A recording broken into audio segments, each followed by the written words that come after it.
గాక. యోహాను సువార్త 1వ అధ్యాయము 1వ వచనం. ఆది యందు వాక్యము ఉండెను, వాక్యము దేవుని యొద్ద ఉండెను, వాక్యమే దేవుడై ఉండెను. హల్లెలూయా. వాక్యమే దేవుడై ఉండెను. ఆయన ఎవరంటే యేసయ్యే. నా ప్రియమైన దేవుని బిడ్డలారా, దేవుని వాక్యాన్ని నిర్లక్ష్యం చేస్తున్నావా? దేవుని వాక్యాన్ని చదవడానికి నీకు సమయం లేదా? దేవుని వాక్యముని మీద నువ్వు ఆధారపడడం లేదా? అయితే నీ జీవితాలలో కష్టాలు తప్పవు.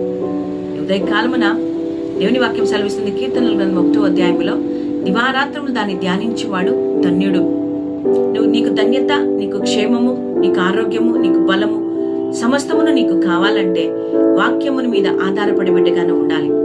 దివారాత్రములు దాన్ని నేను ధ్యానించాలి. దేవుని వాక్యాన్ని మీద ఆధారపడాలి. దేవుని వాక్యాన్ని నువ్వు హత్తుకోవాలి.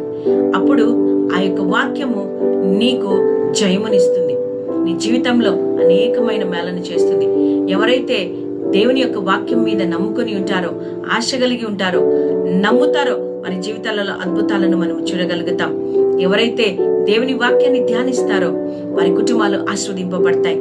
మరి ఒకవేళ నిర్లక్ష్య స్వభావం కలిగిన నీవు వాక్యం చదవలేని స్థితిలో ఉంటున్నావేమో, ఒకసారి నిన్ను నువ్వు సరిచేసుకుని ఉదయకాలమున దేవుడు మరొక అవకాశాన్ని ఇస్తూ ఉంటున్నాడు. వాక్యమైన దేవుని నీ యొక్క హృదయంలోనికి చేర్చుకో. అనుదినము నీ యొక్క నోటిలో ఆయన వాక్యం ఉండాలి. ఆయన ధ్యానిస్తూ ఉండాలి.